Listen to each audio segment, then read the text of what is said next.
আগামী 24 ঘন্টার মধ্যে বিশ্ববিদ্যালয়ের স্বাভাবিক কার্যক্রম সম্পন্ন করবেন এবং শিক্ষার সুষ্ঠু পরিবেশ নিশ্চিত করবেন যাতে আমরা দ্রুত ক্লাসে ফিরে যেতে পারি। তারা আমাদের শিক্ষক, তারা আমাদের সম্মানিত ব্যক্তিবর্গ। তাদের লাঞ্ছনার বিচার যদি না হয় তাহলে তারা আসলে আমাদের সাথে যে ক্লাস করতে পারবেন না, এটা আসলে অথরিটির একটা বিষয় আছে। সুতরাং আমরাও চাই অবশ্যই তাদের লাঞ্ছনার বিচার হোক এবং আমরা দ্রুত ক্লাস শুরু করে 2 সপ্তাহ আজকে 3য় সপ্তাহ হতে যাচ্ছে, আমরা একাডেমিক কার্যক্রম শুরু করতে পারছি না ওনার শুধু সিদ্ধান্তহীনতার কারণে। তো আমরা মনে করি এর দায়ভার ভাইস চ্যান্সেলর মহোদয়কেই নিতে হবে।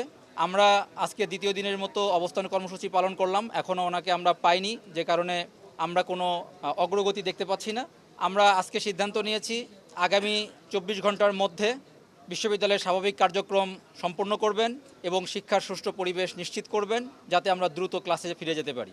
এটা না হলে আমরা শিক্ষকবৃন্দ, আজকেও আমাদের সাথে আমাদের প্রাণপ্রিয় ছাত্ররা এসে দাঁড়িয়েছে, আমরা পরবর্তীতে আরও কঠোর কর্মসূচি ঘোষণা করতে বাধ্য হব। এই শিক্ষকদের সাথে আমরা সংহতি প্রকাশ করছি যে তারা যেটা চাচ্ছে যে দ্রুত একাডেমিক কার্যক্রম যে শুরু হওয়ার জন্য, সেটা আমরাও চাচ্ছি এবং যারা নির্দোষ তাদেরকে ছেড়ে দিয়ে যারা প্রকৃত দোষী তাদেরকে আসলে যেন শাস্তির আওতায় আনা হয়। আমরাও চাই না যে আমাদের শিক্ষকদেরকে যারা লাঞ্ছনা স্বীকার করেছে তাদেরকে এবং যারা 18ই ফেব্রুয়ারিতে যে ঘটনাটা ঘটিয়েছে তারা যেন মানে আর কি বিচারের আওতায় না আসে, এমন যেন না হয়। তারা যেন প্রকৃত যারা দোষী তাদেরকে যেন প্রশাসন থেকে যেন শনাক্ত করে আর কি বিচারের আওতায় আনা হয়।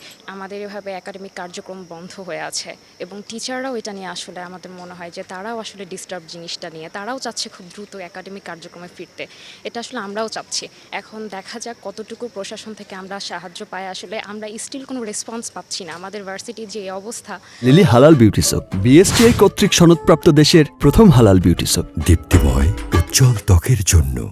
আমরা 19 ব্যাচ দীর্ঘদিন সময় ধরে ক্লাস পরীক্ষা হচ্ছে না। গত 3 মাস ধরে ক্যাম্পাস বন্ধ হয়ে আছে। 1000-এর উপর স্টুডেন্ট আছে, তাদের ফ্যামিলি আছে, তারা আমাদের উপরে ডিপেন্ডেন্ট।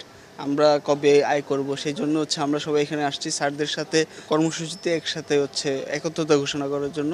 তারা আমাদের শিক্ষক, তারা আমাদের সম্মানিত ব্যক্তিবর্গ। তাদের লাঞ্ছনার বিচার যদি না হয় তাহলে তারা আসলে আমাদের সাথে যে ক্লাস করতে পারবেন না, এটা আসলে অথরিটির একটা বিষয় আছে। সুতরাং আমরাও চাই অবশ্যই তাদের লাঞ্ছনার বিচার হোক এবং আমরা দ্রুত ক্লাস শুরু করে ইউনিভার্সিটির সংকটময় পরিস্থিতি থেকে বের হয়ে আসতে পারবো। পরিস্থিতি কোন দিকে যাচ্ছে এখন আশা করি স্বাভাবিক হয়ে যাবে। স্যার ঢাকা গেছেন, ঢাকা থেকে আসলে উনি হয়তো সবাইকে নিয়ে বসবেন, বসে একটা আমার মনে হয় সমাধানের দিকে যাচ্ছে। সামনের সপ্তাহে আমি ব্যক্তিগতভাবে আশা করি যে রবিবার থেকে ক্লাস হোক। আমিও চাচ্ছি আর কি সবাই তো ক্লাস করতে চায়, আর বাধা হয়ে গেছে মাঝখানে, সে বাধাটা একটু ওভারকাম হইলেই তো হয়ে যায়। এখন ছাত্র শিক্ষক উভয় যে সম্মিলিত হওয়ার চেষ্টা করে সম্ভব একটু বেশি করে ক্লাস ছিল, আর যাতে 4th ইয়ার হয়তো কটা পরীক্ষা